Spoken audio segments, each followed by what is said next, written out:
Welcome to another deep dive. And let me tell you, today's topic is one that's sparking some pretty, well, let's just say passionate discussions here in Canada. Oh, really? Do tell. We're diving into the future of the monarchy. And to help us unpack all the complexities, we're looking at an article someone sent us. It's called, get this, London Bridge Has Fallen. Hmm. Intriguing title. Sounds like it might be a bit, shall we say, emotionally charged. You could say that. And the thing is, the author identifies as a monarchist. But reading their words, it's clear they're grappling with some pretty intense emotions about the Queen's passing and what it means for Canada. They even start with this vivid dream about Queen Elizabeth. Like, picture this, a church, hushed whispers, and the author is pleading with the Queen for guidance, about the state of the world and everything. Heavy stuff. Wow, sounds like they're really wrestling with some big questions, some deep-seated anxieties, maybe. Exactly. It's like they're torn between this deep admiration for the monarchy and this unease about its place in modern Canada. And that tension, that internal conflict, is something we hear quite often these days. It's important to remember, though, that Canada's relationship with the monarchy has a long and complex history. That's where your insights are so valuable. Can you give us a bit of that historical context? What has the monarchy represented for Canada, especially in those early years after Confederation? Well, imagine a young nation just finding its footing, right? Still closely tied to its colonial past. The monarchy back then provided a sense of continuity, a link to a shared heritage, if you will. It was a symbol of stability during a time of really rapid change and growth. So it makes sense that the author, in a way, seems to be longing for that sort of idealized past with the Queen as this steadfast figurehead. Absolutely, and that nostalgia is a powerful force. But the author also dives into some pretty stark realities. Like, they actually talk about their fear of Canada's demise if the monarchy were to be abolished. Right. That's a pretty bold statement to make. It's almost like they're equating the monarchy with Canada's very existence, wouldn't you say? Exactly. It reveals, I think, a deeper anxiety about national identity. Like, if you remove one, will the other simply cease to exist? Yeah. And to make things even more complicated, the author talks about feeling conflicted even within their pro-monarchy stance. Like they even mentioned this other article, Queen of the Ashes. Apparently it's pretty critical of Queen Elizabeth's reign. Ah, so they're acknowledging, at least to some extent, that there might be cracks in the facade, so to speak. Exactly. And those complexities, they become even more apparent when we consider just how much Canada has changed, especially its demographics. The author even expresses concern about what they see as this growing disconnect between the monarchy and newer generations of Canadians, those from diverse backgrounds. It's a different Canada than it was a century ago, right? Waves of immigration from all over the world have reshaped the nation's identity. That's a really good point. And it makes me think about something else the author brings up, this idea of a prime minister who doesn't have those traditional ties to the crown. They even mention Jagmeet Singh by name. What do you think is behind that fear? Well, on the surface, it seems like it's about this one particular politician, right?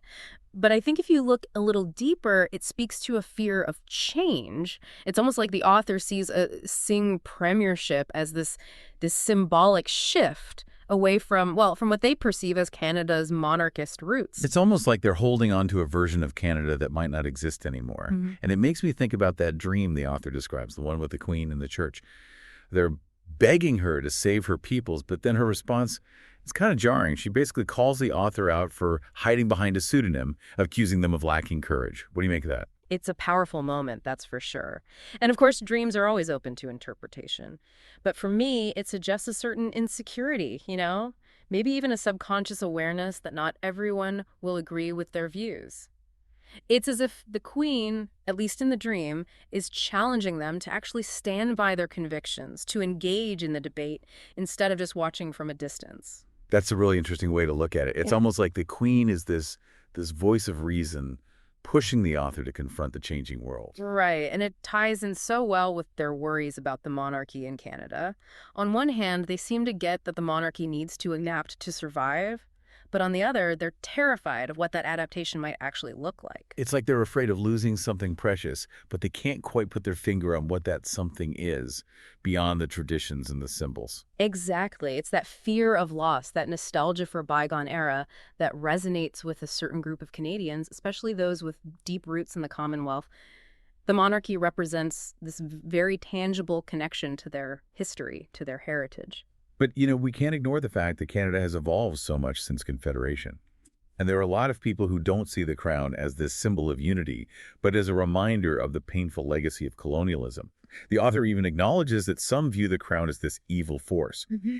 How do you think that perspective fits into this whole conversation about the future of the monarchy? That's where things get really complicated, right? Because we're dealing with deeply personal experiences, with generational trauma even. For a lot of indigenous communities, colonialism isn't just something in the history books, it's a lived reality.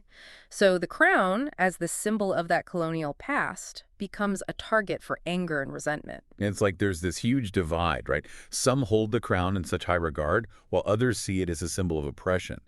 And the author, they actually bring up an interesting point. They compare it to the debates we've seen about statues of John A. Macdonald, how some were removed because of his role in the injustices against indigenous peoples.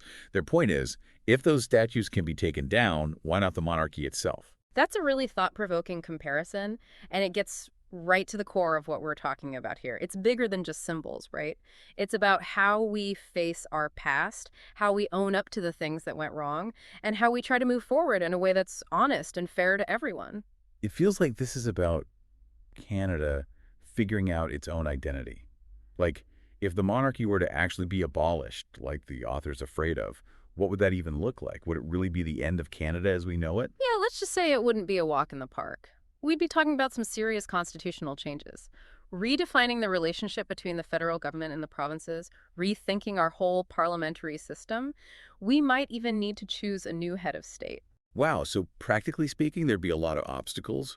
But what about the symbolic stuff? Would getting rid of the monarchy mean erasing our history? Is that what the author's getting at? That's the million-dollar question, isn't it? Can a country reinvent itself without forgetting where it came from? Can we embrace a future that's more inclusive without rejecting our roots? I think it's more complicated than a simple yes or no. It takes a willingness to have tough conversations, to admit that things are messy and contradictory, and to find a way forward that respects everyone's experiences. So for those listening, what are the key takeaways here? I think this deep dive has really shown us the big questions facing Canada. Questions that go beyond just keeping a king or queen. Questions about the kind of country we want to build and how we make peace with our past as we move towards the future. That's a lot to think about. And trust me, I don't have all the answers. But here's something I've been pondering. What if, instead of being scared of Canada falling apart without the monarchy, we saw it as a chance for a fresh start, a chance to really look at our values, to redefine who we are in our own terms, and to create a future that truly reflects all the different cultures and experiences that make Canada what it is? That's something worth thinking about, don't you think?